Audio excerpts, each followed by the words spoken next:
번째 믿음의 첫 박대가 듣는 거다. 하나님의 말씀을 듣는 거다. 그리고 두 번째가 받는 거, 마음으로 받는 거다. 세 번째가 시인하는 것이다. 말하는 것이다. 그리고 네 번째 행하기다. 행하는 문제를 네 번째 박자가 행하기였는데, 행하기 문제를 다루면서 우리가 사실 예수 믿으면서 행하는 문제에 대해서 모르는 사람이 없어요. 당연히 예수 믿으면 행하면 믿음이 돼야죠. 이걸 알고 있는데, 행하는 문제, 근본적인 문제를 다루기 시작했어요. 그게 우리가 그리스도 예수 안에서 우리 현재 상태가 어떤 상태냐, 예수 믿는 사람의 현재 존재적 상태가 어떤 상태냐, 그걸 성경적으로 계속해서 나누고 있어요. 이 행하기 문제에 대해서 우리는 이미 이제 세 부분으로 나눠서 말씀을 드렸지만, 로마서 이렇게 6장을 보게 되면 이제 그리스도의 현재 상태는 죄에 대해서는 죽고 하나님에 대해서 살아있는 상태다. 나의 상태가 어떤 상태냐, 내가 진짜 그리스도 예수를 믿은 사람이면 죄에 대해서는 죽은 상태다. 그리고 하나님께 대하여는 살아있는 상태가 그리스도의 현재 상태다. 이건 누구의 주장이 아니고 실제로 바울이 그렇게 얘기하고 있어요. 그리스도인이 누구냐? 그리스도는 죄에 대해서 죽은 자, 죄에 대해서 해방되어서 이제는 더 이상 죄에 대해서 반응하고 응답하고 사는 사람이 아니고, 이제는 하나님께 대하여 반응하는 사람이다.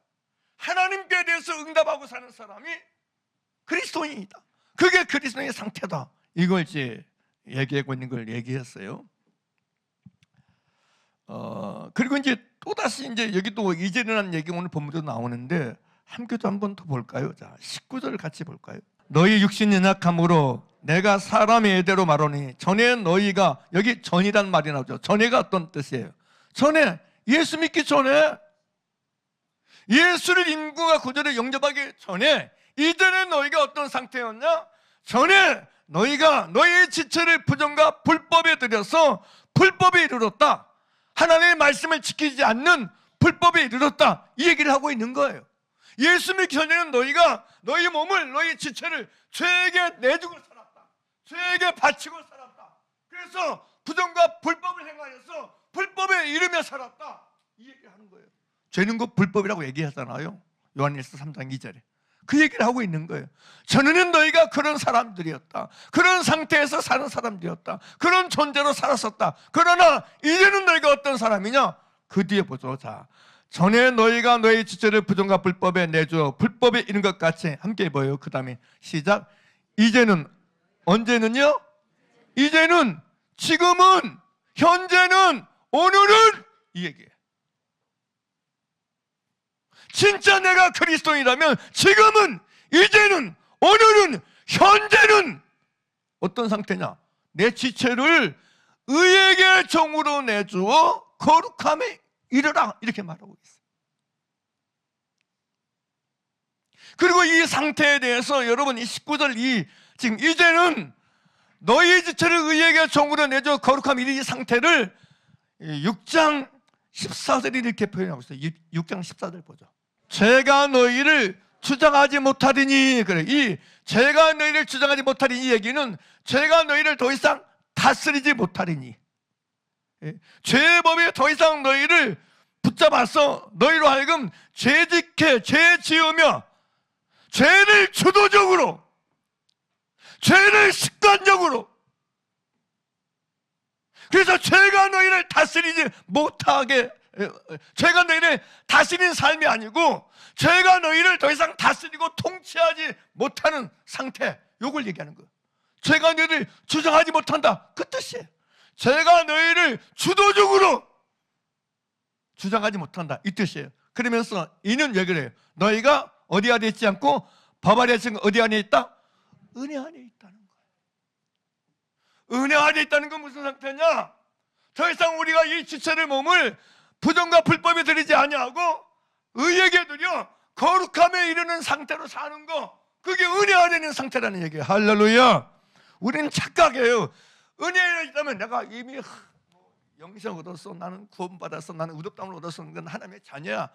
이걸 여러분 누리는 상태가 아니고 이 행하는 상태. 이제는 더 이상 내가 내 몸을 부정과 불법에 들여서 불법이 되지 않고 의에게 종으로 내주는 상태로 살아가는 것, 그렇게 행하고 살아가는 상태, 이걸 지금 말하는 거야. 그게 은혜 안에 있는 상태예요.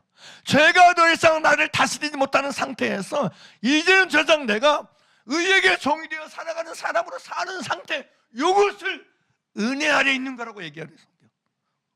믿습니까? 여러분 잘 이해를 하셔야 돼요.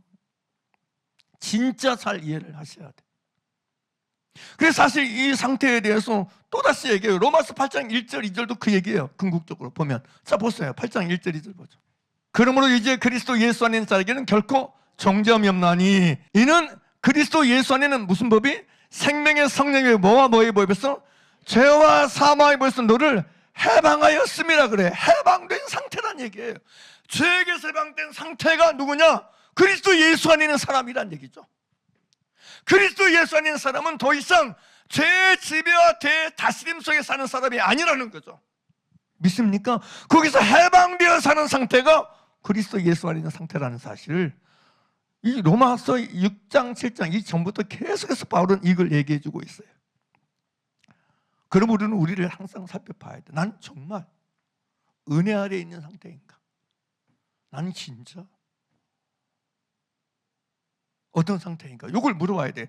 오늘 본문을 다시 좀 보고 의지 상태를 좀 나눌게요. 자, 다시 보죠. 6장 19절에서 이제는 너희 지체를 의에게 종으로 내주어 거룩함이라 얘기하죠. 다음에 너희가 죄의 종이 되었을 때에는 의에 대해서 자유로웠느니라. 너희가 그때 무슨 열매를 맺었느냐? 이제는 너희가 그 일을 부끄러워하라니. 그래요. 여기 보세요. 여기 이제는 너희가 그 일이 어떤 일을 부끄러워한다는 얘기예요. 예수 믿기 이전의 상태를 부끄러워한다는 얘기야. 내가 내 지체를 부정과 불법에 내주어 불법에 이를 때의 삶을 부끄러워한다는 거예요. 죄를 행하고 악을 행했던 삶을 이제는 부끄러워한다는 얘기예요. 믿습니까? 이게 그리스도인의 상태예요. 그리스도인은 여러분 죄 있는 걸, 악을 행하는 걸 부러워하지 않습니다. 육체의 욕심을 따라서 내 육체와 마음에 원하는 것을 행하며 사는 삶을 부러워하지 않습니다. 부끄러워합니다. 부끄러워해요.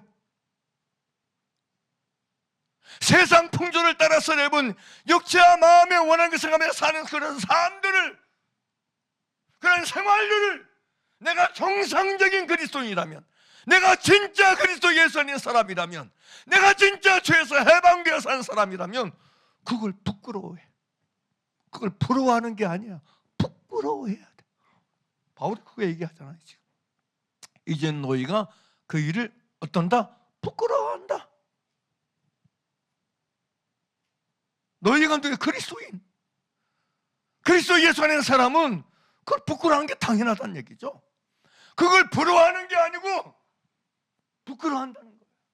수치스러워한다는 거예요.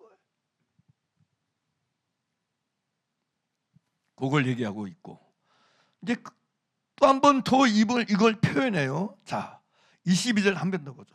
여기도 이전이라는 단어가 또 등장해. 이제는. 자, 22절 같이 보죠. 시작. 그러나 이제는 너희가 죄로부터 뭐하고 해방되어 누구께 종이 되어?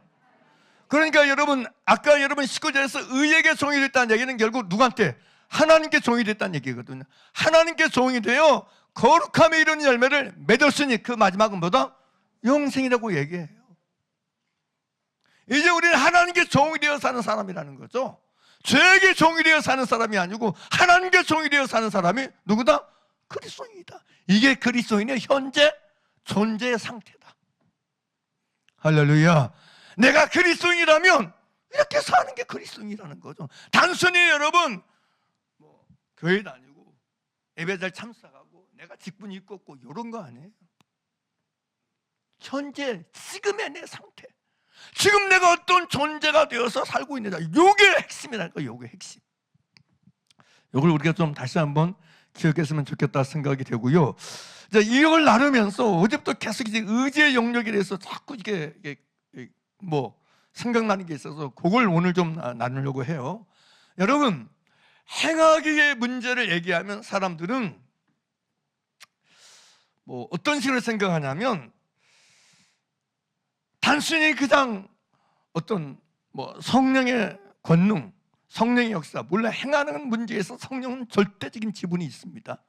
그렇지만 그럼에도 불구하고 성경은 인간의 의지의 영역을 배격하지 않습니다. 인간의 의지의 영역을 배제하지 않아요. 믿습니까? 왜냐하면 하나님은 인간에게 자유의지를 줬기 때문에 자유의지를 배제한 일방적이고 절대적인 성령의 역사만, 하나님의 의지만을 성경은 말하고 있지 않아요. 인간의 의지의 영역이 신앙의 영역에서 굉장히 중요한 역할을 한다는 걸 먼저 좀 인지해 줬으면 좋겠어요. 의지라고 얘기하면 인간의 어떤 인격의 영역을 얘기해요. 인간의 혼의 3요소가 지정, 의라고 얘기하잖아요. 지적인 영역, 다음에 감정의 영역, 다음에 의지의 영역이라고 얘기하잖아요. 여러분, 의지라는 것은 무언가를 행하고 이룸에 있어서 아주 중요한 필수적 역할을 하는 게 의지의 영역이에요.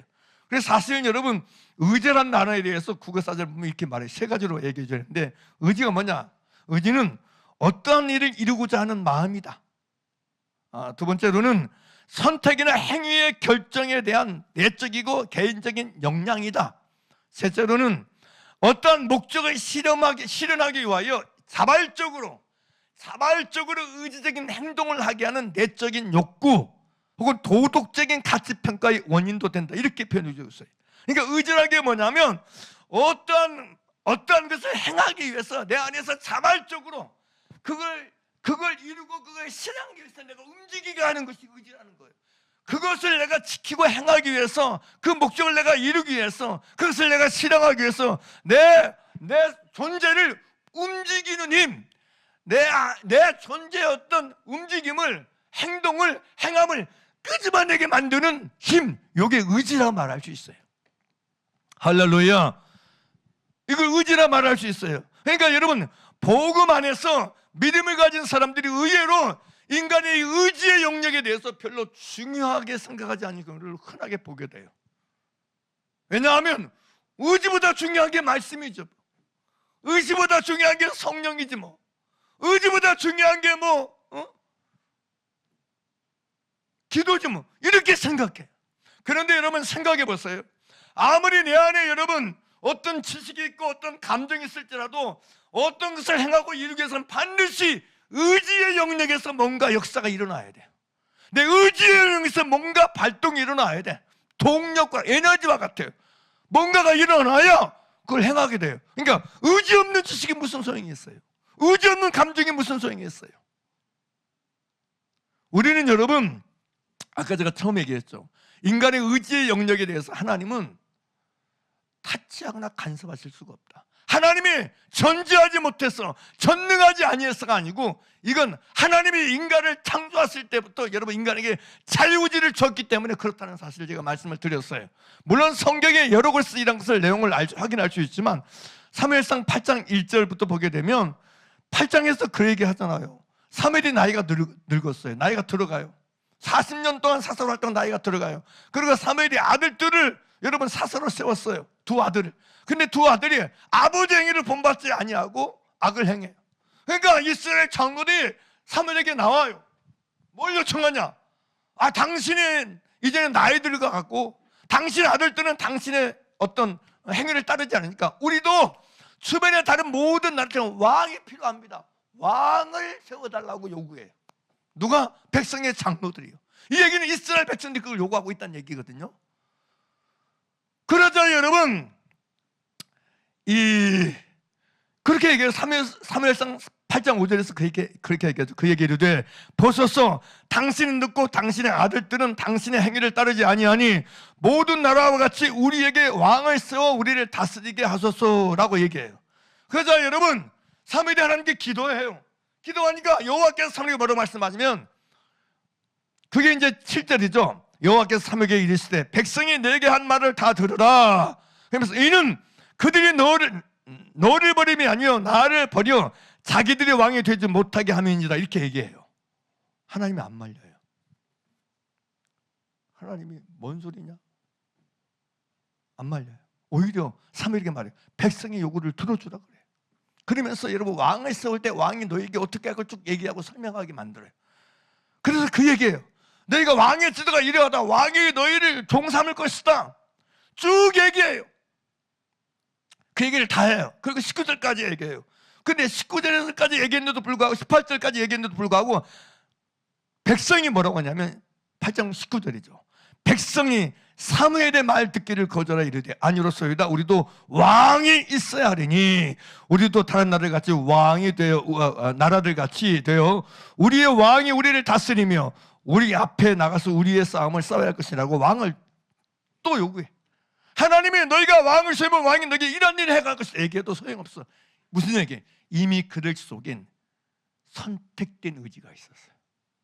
결정된 의지가 있었어요. 그래서 뭐예요? 안 들려. 안 들려. 하나님이 사무엘을 통해서 하나님의 말씀을 들려줘도 이게 안 들어. 안 들어. 들려오지를 않아. 받아들이지도 않아. 왜? 이미 이들 속에는 여러분 왕에 대한 왕의 선택에 대한 의지가 딱 정해져 있는 거야. 결정되어 있어. 그러니까 이게 다른 얘기가 그에게 들려오지 않는 거야. 이게 다른 얘기가 그들에게 받아들일 수 없는 거야. 마찬가지란 얘기죠. 그래서 하나님이 여러분 이스라엘의 장로들이 와서 왕을 요구할 때 하나님이 말릴 수가 없는 거예요. 더 이상 간섭할 수가 없는 거예요. 그래서 사무엘에게 그들의 요구를 들어주라고 얘기해요. 그래서 실제로 사울을 왕 세우잖아요.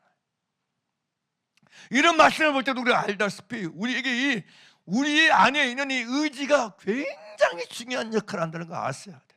내가 하나님을 믿고 하나님을 섬긴다는 얘기는 내 안에 하나님을 진짜 섬기는 의지가 이미 이 안에 형성되어 있어요. 이 의지는 어디를 가도 바꿀 수 없는 거야. 어떤 일을 만나도 바꿔지지 않는 거야. 진짜 의지는 그렇다는 얘기예요. 상황이 바뀌었다고 하나님을 예배하고 하나님을 기뻐하고 하나님을 경외하는 의지가 영영 그렇지 않습니다. 믿음은 이 의지가 항상 유지되는 거예요. 믿습니까? 여러분 잘 들여다봐야 돼요. 오늘 좀 의지의 영역 좀 더 나누게 될 것이지만 여러분 스스로 여러분 속에 있는 의지가 진짜 이런 믿음의 의지가 내 속에 있는가를 들여다봐야 돼. 나는 항상 기뻐하라 그랬잖아요. 말씀이. 그죠? 이게 말씀이에요. 주의 말씀이에요. 그 말씀이 내 속에 들려왔어요. 그럼 내가 이 말씀을 내가 진짜 믿고 취했어요. 그러면 이 진리의 말씀이 내 의지가 돼 있어야 돼. 아, 나 슬퍼할 거야. 나 슬퍼할 거야. 나 불평할 거야. 이런 의지가 아니고 무슨 일이 일어나도 내가 기뻐하려는 의지가 딱 이 속에 정해져 있어야 돼. 진리의 말씀에서 내게 결정된 의지가 있어요. 선택된 의지가 있는 게 중요하다고요. 환경이 문제가 아니고 당한 일이 문제가 아니고 내 속에 이런 진리의 말씀을 통한 이 신앙의 의지, 믿음의 의지가 내 속에 견고하게 있어야 기쁨을 선택한다는 거죠. 아멘입니까? 기뻐한다는 거죠. 기뻐한다는 거죠. 우리 안에 여러분이 이게 정말 중요하다니까. 진짜 믿음은 내 안에 이런 여러분 선택된 의지, 진리의 말씀을 선택하고 하나님을 선택한 이 진짜 의지가 내 속에 있어야 된다니까요. 매 순간 속에서 어떤 상황 속에서든지. 만약 이스라엘 백성들이 장로와 이스라엘 백성들 속에 여러분 하나님을 왕으로 여기고 하나님을 왕으로 섬기는 진심이 속에 있었다면 어떻게 주변 환경에 저들 보니까 왕이 있네? 우리도 왕이 있어. 이런 의지가 생길 수가 없다니까. 이런 말이 나올 수가 없고 이런 행동과 이런 움직임이 일어날 수가 없다고요. 어떻게 장로들이 여러분 때로 몰려와서 여러분 섬기게 우리도 왕을 이런 얘기가 이런 행동가 나올 수가 없다고. 진짜 그들 안에 여러분 하나님을 왕으로 인정하고 믿는 이 믿음의 의지가 그 안에 있다면 참된 의지가 있었다면 그런 행위가 나올 수가 없죠. 내가 하나님 말씀이 항상 기뻐하라, 쉬지 말고 기도하라, 범사에 감사하라, 이는 그리스도 예수 안에서 노래하는 하나님의 뜻이다, 이런 말씀을 내가 진짜 받아들이고 마음으로 정말 붙들었다면 당연히 여러분 이 말씀이 내 속에 의지의 영역까지 여러분 역사하고 있다면 당연히 우리는 어떤 상황에서도 기뻐하는 삶을 기뻐하는 걸 선택하고 살아야지. 누가만 해도 기뻐하는 거, 나는 기뻐하고 기뻐하리라. 바울이 말하잖아요, 빌보에서. 나는 기뻐하고 기뻐하리라. 할렐루야. 이걸 얘기하잖아요. 그게 의지라고요. 사실 여러분, 진짜 믿음은요, 인간의 의지의 영역에 영향을 끼치는 게 진짜 믿음이에요. 참 믿음은 이렇게 말해요. 야고보서 여러분 2장 14절 17 우리가 잘 알잖아요. 내 형제들아, 만일 사람이 믿음이 있노라 하고 행함이 없으면 무슨 유익이 있으리요? 그 믿음이 능히 자기를 구원하겠느냐? 만일 형제나 자매가 보고 일용할 양식이 없는데 너희 중에 누구든지 그에게 이르되 평안히 가라, 덥게 하라, 배부르게 하라 하며 그 몸에 쓸 것을 주지 아니하면 무슨 유익이 있으리요? 이와 같이 행함이 없는 믿음은 그 자체가 죽은 것이라. 반드시 믿음은 행함을 가져온다는 얘기죠. 아멘입니까? 참 믿음은 행함을, 움직임을 가져온다는 얘기예요. 다음에 여러분 우리가 잘 아는 26절, 영혼 없는 몸이 죽은 것 같이 행함이 없는 믿음은 죽은 것이라. 진짜 믿음은 행함을 유발한다는 얘기죠. 행함을 일으킨다는 얘기죠. 행함을 발생시킨다는 얘기죠. 믿습니까? 행동을 나타내게 한다는 거예요. 행하게 한다는 거예요. 움직이게 한다는 거예요. 믿습니까? 야고보서도 그 얘기를 하잖아요. 그러면서 심지어 행함이 없는 믿음은 죽은 거라고 얘기하잖아요. 자, 보세요. 이렇게 보면 믿음은 반드시 행함이 있게 한다. 행함이 따르게 한다. 이 얘기는 진짜 믿음은 지식의 영역이나 감정의 영역보다 의지의 영역까지 영향을 미친다. 진짜 믿음은 단순히 어떤 내 지식의 영역, 내 생각이나 감정의 영역뿐만 아니고 인간의 의지의 영역까지 영향을 미쳐서 의지의 영역 속의 역사에서 말씀을 짓게 행하게 하는 게 진짜 믿음이다. 할렐루야. 잡았어요. 그러면 이런 말씀을 통해서 여러분, 오늘 내 믿음은 어떤 믿음인가? 나의 지식의 영역, 생각의 영역이나 감정의 영역뿐만 아닌데 행동의 영역까지 영향을 미치고 있는가? 내가 가진 믿음은 내 삶의 전 영역에서, 내 살아 숨쉬는 전 존재의 영역에서 영향을 미치고 있는 믿음인가? 의지의 영역에, 내가 말하고 행동하는 모든 영역에 진짜 영향을 미치고 있는 믿음인가? 나의 믿음은 내 삶에 하나님의 말씀대로 살게 하는 이 의지의 영역에까지 영향을 끼치는 믿음인가? 우리 스스로 확인해 봐야 돼.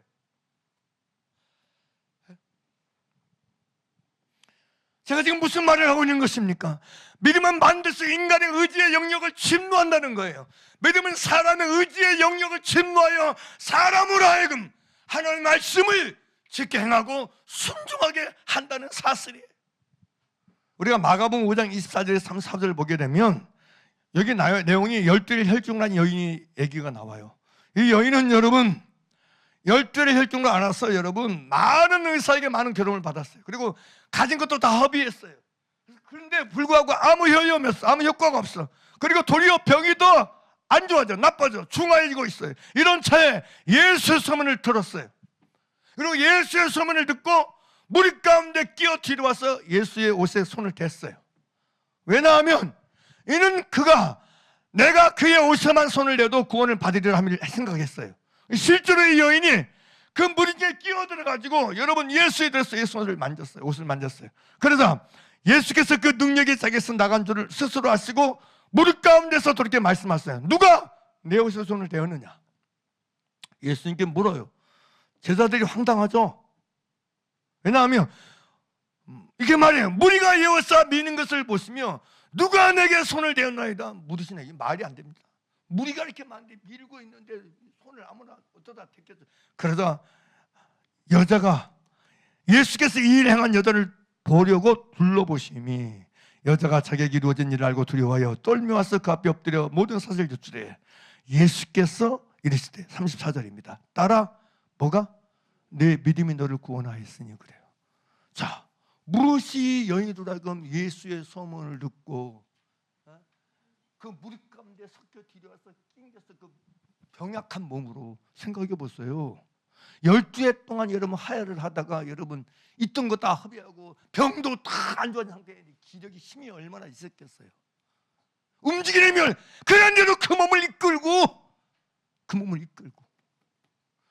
무리들 틈에 끼어가지고 여러분 예수의 옷에 손을 만지는 이게 단순한 행동이 아니었다고요. 근데 이 이런 행동을 뭐가 꺼냈어요? 예수님은 내 믿음이라고 따랐으면 내 믿음, 내 믿음. 여러분 정말 아셔야 돼요. 내 믿음이라 얘기해. 그 여인의 믿음이 이 여인을 움직이게 만들었어요. 움직이게 만들었다고요. 예수님께 다가오게 만들었다고요. 예수님께 향하게 만들었다고요. 믿습니까? 믿음은 믿음의 죄요. 온전케 하시는 예수님을 온전히 지향하게 만들어요. 향하게 만들어요. 붙잡게 만들어요. 소망하게 만들어요. 의지하게 만들어요. 찾게 만들어요. 바라보게 만들어요. 이게 믿음이거든요. 아무튼 믿음은 이처럼 움직이게 해요. 움직이게 해요. 믿음은 내 믿음의 대상을 향해서 내가 믿고 있는 그것을 위해서 향해서 나를 움직이게 만드는 게 믿음이라고요. 아멘입니까? 그게 믿음이라고요. 내가 진짜 여러분 믿는 사람이라면 내 믿음의 대상이 누구야? 주님이잖아. 내 믿음의 대상이 하나님이잖아. 그러면 하나님을 향해서 내가 움직이게 만들어야지. 내 삶이 움직이게 만들어야지. 내 삶이 반응하게 만들어야지. 할렐루야. 그게 믿음 아니에요? 그게 믿음 아니에요? 믿음이 내 전 존재를 여러분 주님을 향해서 하나님께서 움직이게 만들고 활동하게 만들게 믿음이지. 그럼 뭐가 믿음이에요?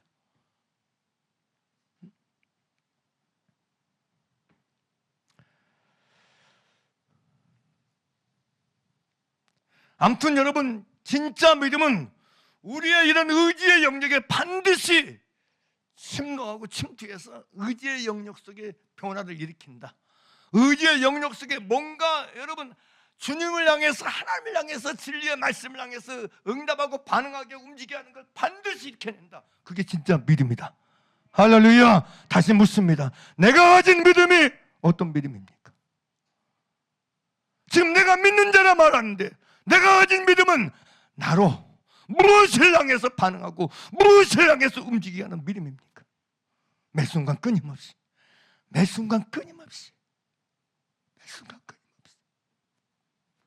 내 전 존재를, 내 전 여러분 의식의 방향과 의지의 여러분 흐름을 주님께로 향하게 하고 하나님께로 향하게 하는 게 믿음 아니겠어요?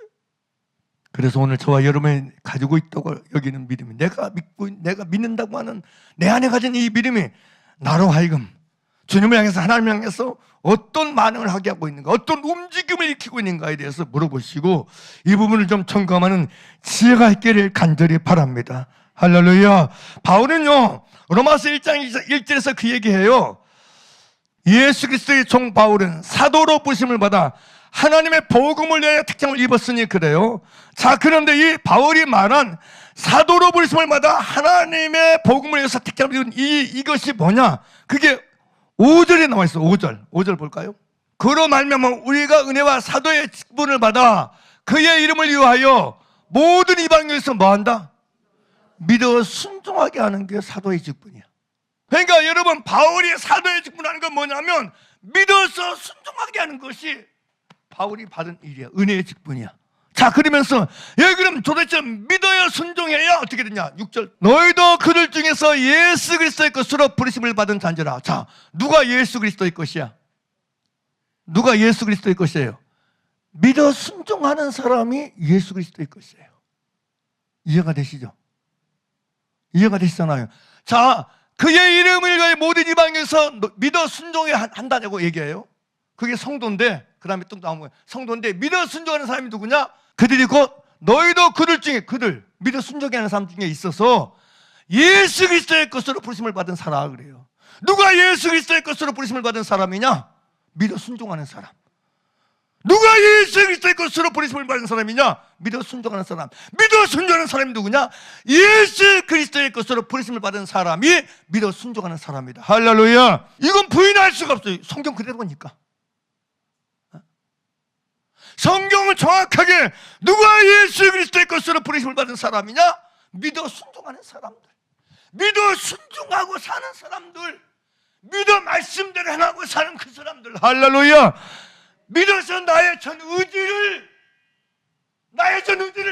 예수님께 순종하고 말씀에 순종하고 하나님께 순종하는 사람으로 살게 사는 것, 그게 그리스도의 것이고, 그게 예수 그리스도의 것으로 부르심을 받은 사람이라고 얘기해요. 그 다음에 나오는 게 뭐 성도라고 얘기하잖아요. 그래 성도다. 그러니까 이렇게 보게 되면 무조건 여러분 이사야 33:1절에 너는 내 것이라 그래, 내가 하나님의 것이다 주장한다고 되는 게 아니고, 이게 주님의 것이에요. 믿어 순종하고 살아야 그리스도의 것이에요. 아무튼 여러분, 우리의 의지의 영역에서 이렇게 말씀에 순종하는 것이 진짜 믿음이라는 걸 우리는 여기서 로마서 1장에서 뿐만 아니고 히브리서 3장에서 정확히 알 수 있죠. 히브리서 3장에서 그렇게 3장 15절부터 19절을 보게 되면 너희 마음을 경록해 한 자가 누구냐고 또 얘기하면서 뭐라고 얘기했냐면 2장 18절 19절을 보죠. 또 하나님이 누구에게 맹세하사 그의 안식에 들어오지 못하리라 하셨느냐, 그 순종하지 않는 자들에게 아니냐. 이러보건대 그들이 뭐하지 않으므로 믿지 아니함으로 능히 들어가지 말아요. 순종하는 것과 믿지 아니함 같이 연결을 시켜놨어요. 믿는다는 얘기는 순종한다는 얘기예요. 순종한다는 얘기는 무슨 말? 믿는다는 얘기예요. 내가 예수 믿는다, 순종 안 한다, 안 믿는 거예요. 진짜 믿음은 순종을 반드시 낳습니다. 아멘입니까? 순종이 없는 믿음은 믿음이 아니에요. 믿음일 수가 없어요. 믿음일 리가 없습니다. 믿음은 반드시 순종을 낳게 합니다. 믿음은 반드시 행함을 낳게 합니다. 아멘입니까? 진짜 내 안에 역사하는 믿음은 내 존재와 내 삶을 하나님께 순종하는 삶으로 나가게 한다는 얘기예요. 순종하게 해요. 말씀에 순종하게 해요. 하나님 명령에 순종하게 해요. 할렐루야. 이 의지를 내 속에 끊임없이 양산해내요. 생산해낸다는 얘기예요. 순종의 의지를 뭐 한다고요? 생산해내요. 순종하려는 의지를 생산해낸다고요. 말씀대로 살려는 의지를 생산해낸다고요. 믿음은. 로마서 여러분 10장 8절에서 여러분 바울은 말씀을 믿음의 말씀이라고 하는데, 이 믿음의 말씀이 내 속에 진짜 받아들여지면 이 믿음의 말씀은 내 속에서 뭔 의지? 그 말씀대로 행하고자 하는 의지, 순종하려는 의지를 끊임없이 내 안에서 여러분 생산해낸다고요. 발생시켜낸다고요. 할렐루야. 제가 사역하면서 때로 사람들을 보게 되면 그런 생각해요. 야, 이분 속에 말씀대로 살고 싶어하는 의지가 있나?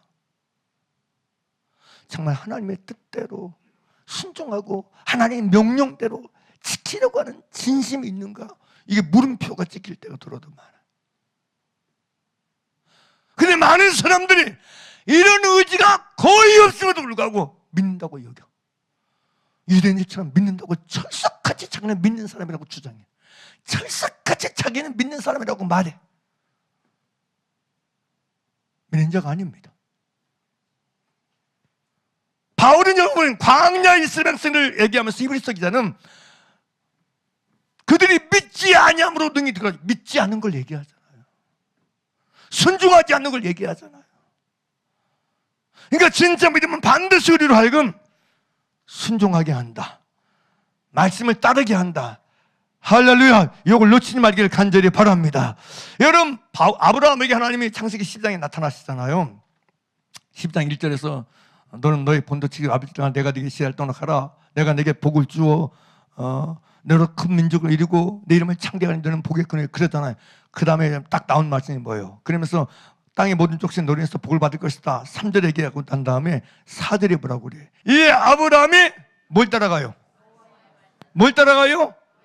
여호와의 말씀을 따라갔고 그래요.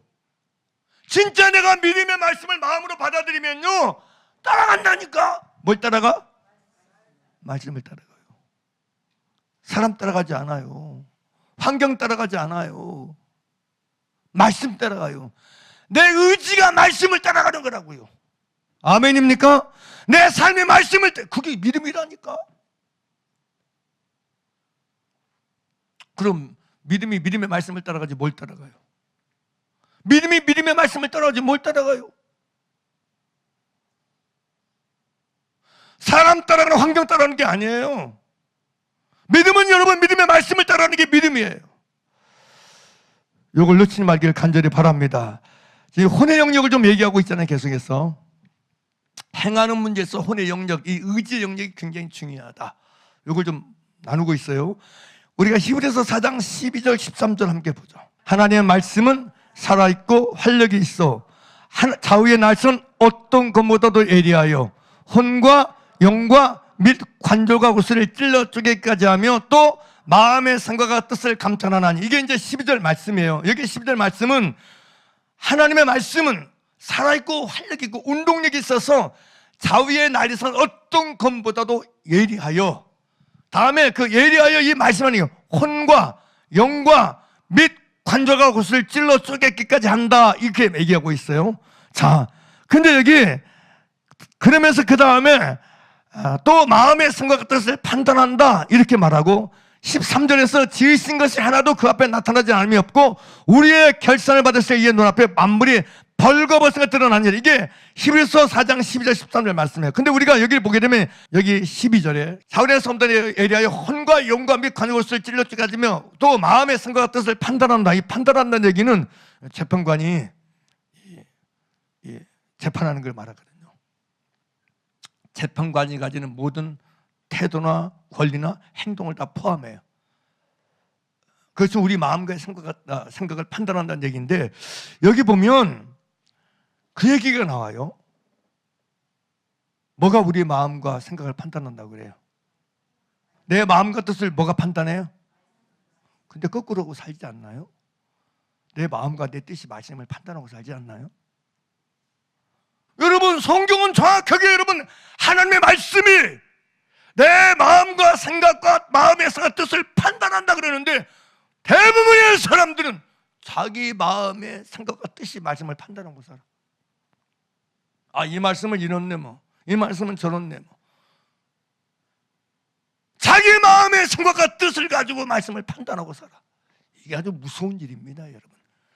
그래서 교리를 말씀보다 위에 놓고, 교리를 말씀보다 위에 놓은 사람이 너무 많아. 하여튼 교리 우선주의자 큰 문제입니다. 그 무엇도 말씀보다 위에 갈 수 있는 건 없어요. 믿습니까? 사람의 마음의 생각과 뜻을 판단하는 건 말씀이에요. 내 마음의 생각과 뜻을 뭐가 판단해요? 말씀이 판단해야지. 말씀이 판단받아요. 말씀을 통해서 뭐가 판단받아요? 나의 마음과 생각이 판단받고 살아야지. 할렐루야, 할렐루야. 여러분, 왜 말씀을 들어요? 말씀 듣는 목적이 뭐, 이유가 뭐예요? 내 마음의 생각과 뜻이 뭐예요? 판단받기 위해서 있는 거예요. 그래서 말씀을 듣는 거예요. 그래서 말씀을 읽는 거예요. 주님, 내가 이 말씀을 들을 때 내 마음의 생각과 뜻이 판단받게 도와주세요. 내 마음과 뜻이 재판받게 도와주세요. 그래서 내 마음의 생각과 뜻 속에 여러분 말씀과 어긋나는 것이 구분되어져서 그것이 제거되고 그게 회개되고 투설되게 도와주세요. 할렐루야. 그것이 만나지고 보여지게 도와주세요. 그것이 알아지게 도와주세요. 할렐루야. 이 얘기를 하면서 13절에 그랬잖아요. 만물이 우리에게 상관하는 자의 눈앞에 벌거벗이 드러난다. 이 얘기는 아무것도 숨겨짐 없이, 아무것도 감춤 없이 다 나타나는 거예요. 내 마음의 생각과 뜻이 하나도 감춘 것 없이, 숨겨진 것 없이 다 폭로되는 것을 말하는 거예요. 믿습니까? 믿습니까? 그러니까 하나님의 말씀 앞에서는 끊임없이 내 마음의 생각과 뜻이 완전 하나도 숨기는 거 없이 보이지 않는 게 하나도 없다는 뜻이거든요. 오늘을 보게 되면 그래요. 판단하고 나타난다, 벌거벗은 드러나, 이게 다 그 얘기예요. 보지 못하는 것이 없어 완벽하게 드러나는 거예요. 그게 이 뜻이에요. 근데 여기 말씀을 보게 되면 히브리서 지금 4장 12절 보게 되면 이렇게 나와요. 4장 12절 다시 보죠. 자, 함께 읽어요. 시작. 하나님의 말씀은 살아있고 활력이 있어 좌우의 날선 어떤보다 예리하여 뭐라죠? 혼과, 가장 먼저 혼을 얘기해요. 우리 생각에는요, 영과 혼과 및 관절골수를 찔러, 요게 맞는 것 같은데, 혼과 이 과라는 얘기는 히브리어로 카이예요. 카이는 무슨 얘기냐면 연결하는 거예요. 그리고 혼, 그리고 영, 그리고 관절골수, 이 뜻이에요. 순서적으로 여러분 혼, 그리고 영, 그리고 관절골수, 이렇게 나가는 거예요. 그러니까 여러분 하나님의 말씀이 여러분 살아있고 운동장의 말씀이 가장 1차적으로 찔러 쪼개는 것이 뭐냐? 혼의 영역이에요. 잘 들으셔야 돼. 무슨 영역이라고? 혼의 영역입니다. 사람들은 착각하는데요, 말씀을 들으면 그냥 내 영적인 영역에서 뭔가 막 새로움이 일어나고 변화, 이렇게 생각하는데, 여러분 하나님의 말씀이 1차적으로 찔러 쪼개는 대상이 누구냐? 혼의 영역이에요. 지정의, 인격의 영역이, 이 영역이 찔러 쪼개진 다음에 영으로 가는 거예요. 그리고 영으로 간 다음에 관절 고치까지 가는 거예요. 굉장히 중요한 원리입니다, 여러분. 그러므로 제가 왜 오늘 지금 이 얘기를 다루냐면, 우리는 말씀을 우리는요, 생각해 보세요. 얼마나 많이 들어봤어요. 여러분, 지금까지 신앙생활에서 설교 들은 그 시간만 말해도 대학교 진작 졸업했을 거예요. 우리는 어렸을 때부터 지금까지 여러분 예수님께서 말씀을 어마어마하게 들어왔어요. 무시무시하게. 대학원까지 들어볼 정도로 들었어요. 근데 문제는 뭐예요? 말씀이 진짜 내 혼의 영역을 찔러 쪼개었느냐를 물어야 돼.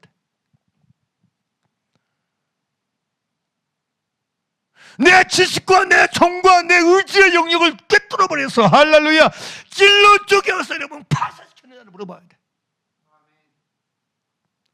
그래서 이 말씀이, 진리의 말씀이, 생명의 말씀이 내 지적 영역, 여러분 감정의 영역, 의지의 영역에서 말씀이 진짜 살아 역사하고 있는 것을 물어봐야 된다니까.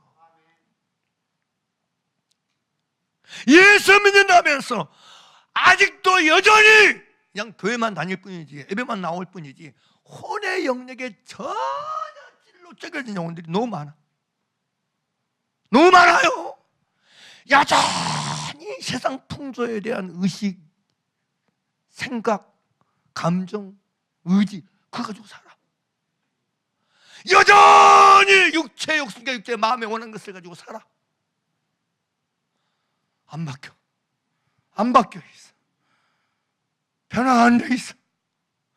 그런 여러분 아무 유익이 없는 거예요. 아무 변화가 없는 거예요.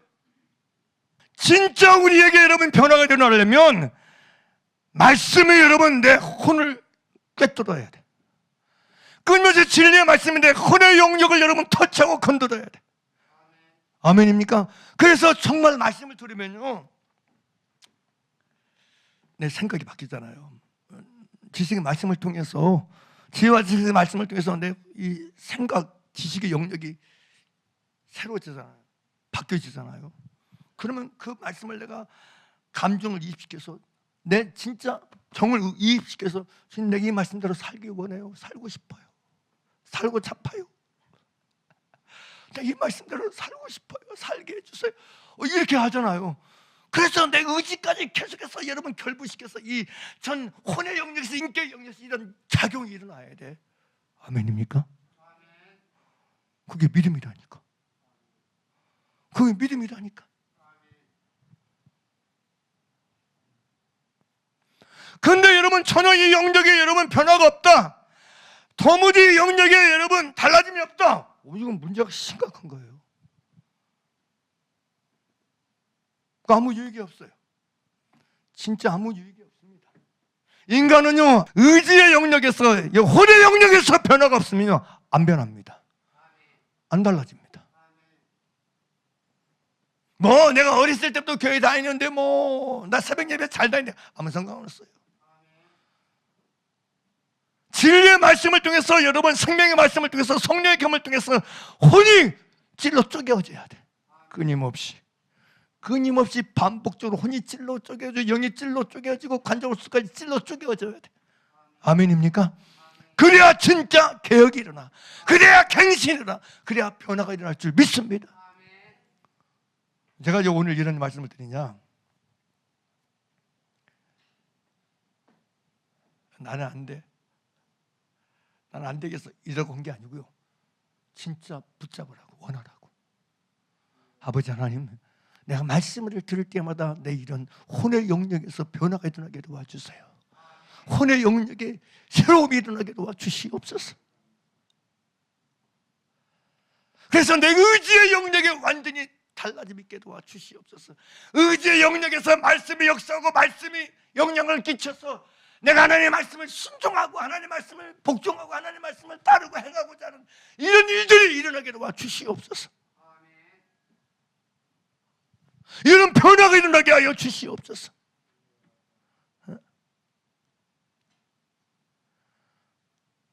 이걸 기도하고 사모하라고 이 말씀을 지금 드리고 있는 거예요. 그래서 여러분 진리의 말씀을 선택한 의지, 결정한 의지가 우리 속에 있기를 바랍니다. 할렐루야.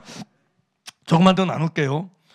자, 제가 아까 그 많은 세월 동안, 그 많은 날들 동안, 그 많은 시간 동안 우리가 말씀을 듣고 받은 사람이라고 자처하고 있는 우리지만 그러면 내 안에 정말 진정참으로 이런 선택한 의지, 진리를 선택하고 말씀을 선택하고 하나님을 선택하고 주님을 선택한 의지가 내 속에 있는가를 들여다보라고 그랬어요. 가장 크게 얘기하자면 우리가 아는 것처럼 쉐마라고 얘기하죠. 신명기 6장 4절 9절에 보게 되면 이스라엘아 들으라, 우리 하나님 여호와는 오직 유일한 여호와시니라. 너는 마음을 다하고 뜻을 다하고 힘을 다하여 내 하나님 여호와를 사랑하라 그래요. 오늘 내게 명하는 이 말씀을 너는 마음에 새기고 내 자녀에게 부지런히 가르치며 집에 앉았을 때든지 길에 갈 때든지 누웠을 때든지 일어날 때든지 이 말씀을 강론할 것이며 너는 또 그것을 내 손목에 메어 여호와를 기호를 삼으며 네 비간에 붙여 표를 삼고 또 내 집 문설주 바깥문에 기로. 이게 여러분 쉐마잖아요. 그리고 여러분 예수님은 마태복음에서 22장에서 정확하게 율법서 보세요. 모든 계명 중에 어느 게 맥히니까 물었을 때 예수님이 말하잖아요. 딱 첫 번째 계명 예수께서 이르시되 마태복음 22장 37절에서 내 마음을 다하고 목숨을 다하고 뜻을 다하여 주 너의 하나님을 사랑하라 그래요. 이게 가장 크고 첫째 된 계명이다. 그리고 둘째 내 이웃을 사랑하라고 얘기하고 이 두 계명이 온 율법과 선지자의 강령이라고 얘기해요. 자, 그럼 꼭대기란 얘기거든요. 자, 그러면 다른 계명 다 던지고 기뻐하라 감사하라 기도 다 던지고 진짜 내가 믿는 사람이라면, 믿음의 말씀을 받아들인 사람이라면 내 속에, 내 혼 속에 내 지식과 내 감정과 내 의지의 영역 속에서 다른 건 다 몰라도 마음을 다하고 목숨을 다하고 힘을 다하여 하나님을 사랑하려고 하는 움직임이 있는 게 정상 아닐까요? 진짜 다른 거 다 제외하고 내 속에 나의 하나님 여호와를 마음을 다하고 목숨을 다하고 뜻을 다하고 사랑하려고 하는 의지, 사랑하고자 하는 의지가 있는 게 정상 아닐까요? 내가 진짜 믿는 사람이라면 왜 이게 가장 크고 첫째 되는 계명이니까? 내가 사랑이 뭔가 천사의 말대로 사랑이 없으면 아무것도 아니야. 연하람 남기고 모든 비밀 알고 모든 지나도 다 그게 아무 소용이 없어. 내 몸을 불쌍하게 낼 줄 알아. 사랑이 없으면 내게 아무 유익이 없어. 그 사람이 누구야? 하나님을 사랑하는 것이면 다 소용이 없어. 고린도서 13장이 그 얘기 아니에요? 사랑을 오냐 이 얘기하니까 무조건 이게 이웃사람만 집어넣으니까 미혹되어 사는 거지. 첫째는 계명 빼버리고 이웃사랑만 주구장창 말하니까 로마서 13장이 고린도서 13장 이상하게 해석되는 거지. 가장 크고 첫째된 계명이 마음을 다하고 목숨을 다하고 뜻을 다하고 힘을 다하며 사랑하는 사랑이 그게 들어가 있는 거지. 아멘입니까? 그러니까 하나님을 사랑하는 것이 없으면 다 헛것이요. 그러면 내 속에 내 안에서 내 혼의 모든 걸 다 투자해서 마음을 다하여 하나님을 사랑하고자 하는 이런 움직임이 이 속에 일어나 있어야 정상이 아니에요. 내가 믿는 사람이라면 할렐루야. 내가 진짜 신자라면 그게 있는 게 당연한 거 아니에요? 지난번에 말씀드렸어요. 여러분 예수님은 여러분 유대인들에게 하시는 말씀이 뭐예요? 유대인들에게 딱 한마디 얘기하잖아요. 다만 너희 속에 하나님을 사랑하는 것이 없음을 알았다 그러잖아요. 유대인들에게 여러분 안식일이 없었습니까? 제사가 없었습니까? 구제가 없었습니까? 금식이 없었습니까? 11조가 없었습니까? 다 있었어요. 근데 뭐가 없어요? 하나님을 사랑하는 것이 없어. 보세요. 요한복음 5장 42절 보겠습니다. 요한복음 5장 42절. 그래서 여러분, 말씀 의지가 내 속에 있어야 돼요. 하나님의 말씀을 따르고 순종하고 복종하고 행하고자 하는 의지가 내 속에 끊임없이 일어나야 돼. 그게 진짜 믿는 거라니까요. 할렐루야. 그게 진짜 믿는 거라고요. 자 보세요. 다만 하나님을 뭐하는 것이? 사랑하는 것이 누구 속에 없음을? 너게 없음을 알았다 그래요. 예수님이 말씀하세요. 야, 다른 거 다 줘. 근데 너희 속에 하나님을 사랑하는 것이 없음을 내가 알았다. 내가 알았다. 유대인들 속에 하나님을 사랑하는 것이 없어. 그러면 다 끝난 거야. 끝난 거야. 내가 사랑의 마음과 천사의 말처럼도 사랑이 없으면 끝난 거야.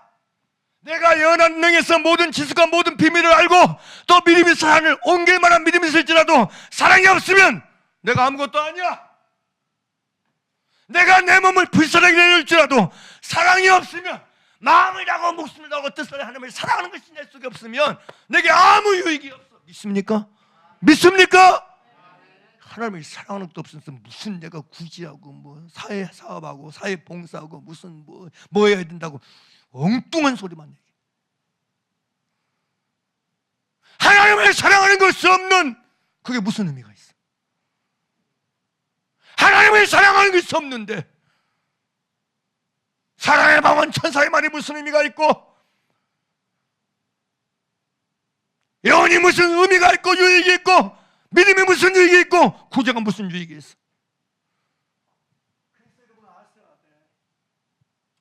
정말 내 속에 이런 하나님의 말씀이 내 속에 역사해서 내 의지 속에 살아 움직이고 있어야 돼. 내 혼을 찔러 쪼개어서 매 순간 찔러 쪼개어서 마음을 다하여 목숨을 다하여 힘을 다하여 하나님을 사랑하려는 의지를 발산시켜야 돼. 아멘입니까? 아멘입니까? 이 생명의 말씀이 내 속에 역사했어. 이 말씀이 내 속에 살아 역사했어. 이런 의지가 끊임없이 생산되기를 주의 이름으로 축원합니다. 왜냐하면 이게 진짜 믿는 자이기 때문에 그렇습니다. 행하는 문제의 본질은 그렇습니다. 행하기의 문제의 본질은 이 부분이라고 저는 생각해요. 말씀대로 순종하고 살려면 말씀이 내 혼의 영역에서 활동하는 것이 일어나야 된다. 주여 말씀을 들을 때마다 내 혼에 찔로 째고진 일이 일어나게 도와 주시옵소서. 내 혼의 세계 속에 진리의 역사가 일어나게 하여 주옵소서. 말씀의 역사가 일어나게 도와 주시옵소서. 그래서 그 어떤 것보다 마음을 다하여 하나님을 사랑하고자 하는 마음에 일어나게 도와주세요. 목숨을 다하여 하나님을 사랑하는 길을 걷게 하시고 힘을 다하여 하나님을 사랑하는 말씀대로 순종하고 헤아려는 의지적 움직임이 끊임없이 내 속에서 일어나게 도와주시옵소서. 그리스도인이 가진 유일한 단 하나의 의지가 있다면 저는 이거라고 생각합니다. 하나님 말씀을 순종하고자 하는 의지, 하나님의 뜻대로 살고자 하는 의지, 하나님의 말씀을 지켜 행하고자 하는 의지가 있는 게 저는 맞다고 믿습니다. 저는 이 의지가 없다면 단언하지만 그리스도인일 수가 없다고 생각하고 그리스도인이라는 말씀에 나는 물음표를 던지고 싶습니다. 우리는 우리 자신의 믿음을 점검하게 될 때에 다른 것 가지고 점검하면 안 돼요. 나는 정말 말씀에 순종하는 영역, 하나님의 말씀을 지켜 행하는 이 영역에서 진짜가 있느냐? 나는 하나님의 말씀대로 살기 위해서, 내 하나님 뜻대로 행하기 위해서 내 모든 걸 내려놓고 내 모든 걸 포기하고 언제 어느 때든지 환경과 상관없이 당한 일과 상관없이 바울이 말했으면 내가 천사와 사람들에게 구경거리가 되든지 말든지 내가 종일 주를 위해서 죽음을 당게 되면 도살할 양같이 여김을 받든지 말든지. 할렐루야, 할렐루야. 주님을 사랑하는 일에 몰두하고 주님을 사랑하는 일에 진심인 사람으로 살아가는 저와 여러분 되기를 간절히 바랍니다. 이보다 더 중요한 건 없어요. 예식만 있고 외형만 있는 유대인들에게 이스라엘 백성들에게 말해 예수님은 너희 속에 하나님을 사랑하는 게 없음을 내가 알았다. 하나님을 사랑하는 것이 없으면 다 죽정입니다. 다 축적입니다. 우리의 믿음이, 우리의 신앙이 진짜가 되려면 정말입니다. 쉐마의 말씀처럼 내 마음을 다하고 목숨을 다하고 힘을 다하여 하나님을 사랑하는 사람이 되어야 됩니다. 그리고 제가 경험해 보니까 인간의 행복은요, 다른 데 있지 않더라고요. 인간의 행복은요, 바울은 고린도후서 3장 1절, 2절, 3절에서 말세의 고통할 때의 가장 첫 번째 특징이 자기 사랑이에요. 사람들이 자기를 사랑하며, 그리고 자기를 사랑하는 사람이 뭐 사랑하죠? 돈 사랑하죠. 돈을 사랑하며, 그 다음에 나와요 또 쾌락을 사랑하기를 하는 사람보다 더하며. 사람이 말세의 고통하는 사람의 특징이 뭐냐면 자기 사랑, 돈 사랑, 쾌락 사랑입니다. 근데 그게 우리를 행복하게 하지 못합니다. 그게 우리의 삶을 만족시키지 못합니다. 그게 우리의 인생에 행복을 주지 않습니다. 인생의 행복은 하나님을 사랑할 때 얻습니다. 정말입니다. 진짜입니다. 하나님은 우리의 불행을 위해서 하나님을 사랑하라 말씀하신 것이 아닙니다. 그게 우리의 행복의 지름길입니다. 행복하고 싶으세요? 주님을 사랑하십시오. 진짜 행복하고 싶으세요? 하나님을 사랑하세요. 왜 불행한 줄 아세요? 왜 만족이 없는 줄 아세요? 왜 기쁨이 없는 줄 아세요? 하나님 아닌 걸 사랑하니까 그래요. 하나님 아닌 것을 사랑하니까, 자기 사랑하고 돈 사랑하고 쾌락 사랑하니까 누릴 수가 없는 거예요. 하나님을 사랑하면 행복을 경험하게 돼요. 행복은 하나님을 사랑하는 깊을 만큼, 수준 만큼, 넓일 만큼, 차원 만큼 은혜는 우리의 삶의 날들 속에서 진짜 행복을, 만족을 누리고 경험하게 될 줄 믿습니다.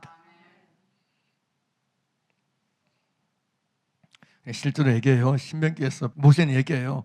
오늘날 너희 행복을 위해서 명령한 하나님의 말씀이라고 얘기해요. 하나님의 계명은요, 우리의 행복을 위한 거예요. 하나님은 우리의 행복을 빼앗아가거나 우리의 행복을 질투하거나 우리의 행복을 시기하는 분이 아니에요. 우리의 행복을 진짜 원하신 분입니다. 아멘입니까? 하나님 진짜 여러분이 행복하게 원하세요. 제가 주님께 가끔가다 듣는 음성에서, 야, 양병일, 너 네 늦둥이 행복하게 원하지. 인간인 너도 네 자식 행복하게 원하는데 내가 내 독생자를 너를 위해서 준 내가, 너를 그토록 이처럼 사랑한 내가 너 행복을 원하지 않겠느냐? 난 네가 진짜 행복하게 원한다. 내가 너에게 명령하는 모든 말씀은 너의 행복을 위해서 하는 말이다. 아멘입니까?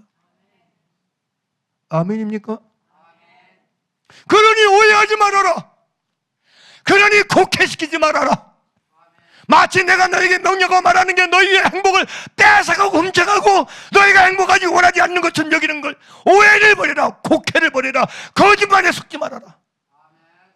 나는 이 세상 그 누구보다도 너가 행복하게 원한다.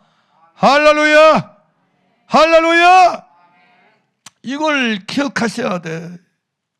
이걸 놓치면 안 돼요. 신명기 10장 12절 13절까지. 이스라엘아, 내 하나님 여호와께서 내게 요구하는 것이 무엇이냐? 곧 내 하나님 여호와를 경외하여 그의 모든 도를 행하고 그를 사랑하며 마음을 다하고 뜻을 다하여 내 하나님 여호와를 섬기고. 13절 같이 보세요. 시작. 내가 오늘 누구 행복을 위해서? 하나님은요, 나의 행복을 위하세요. 나의 행복을 위하여. 하나님은 나의 행복을 위하세요. 하나님, 내가 불행하기를 원하지 않으세요. 세상은, 사람은 나의 행복을 위하지 않을지라도 이 세상 건 누구도 나의 행복을 위하지 않는 그 순간에서 하나님은 여전히 나의 행복을 위하신 줄 믿습니다. 천만이 나를 둘러치려 하고 있을지라도 여전히 하나님은 나의 행복을 위하시는 분이십니다. 믿습니까? 믿습니까? 그러니 말씀을 오해하지 말고 곡해하지 말고 하나님의 사랑하는 여러분 되길 주의 이름으로 축원합니다. 사랑하는 깊이인 만큼, 주님을 사랑하는 수준만큼 우리는 행복하게 될 것입니다. 행복하게 살게 될 것입니다. 환경과 상관없이 행복하게 될 것입니다. 행복의 수준과 행복의 차원은 하나님을 사랑하는 수준만큼입니다. 주님을 사랑하는 양만큼입니다. 진리의 말씀을 통해서 우리에게 이런 변화가 일어나서 하나님을 사랑하는 의지적 역사가 지속적으로 샘솟다는 길을 걷는 저와 여러분 되기를 간절히 바랍니다. 우리 기도하기 원합니다.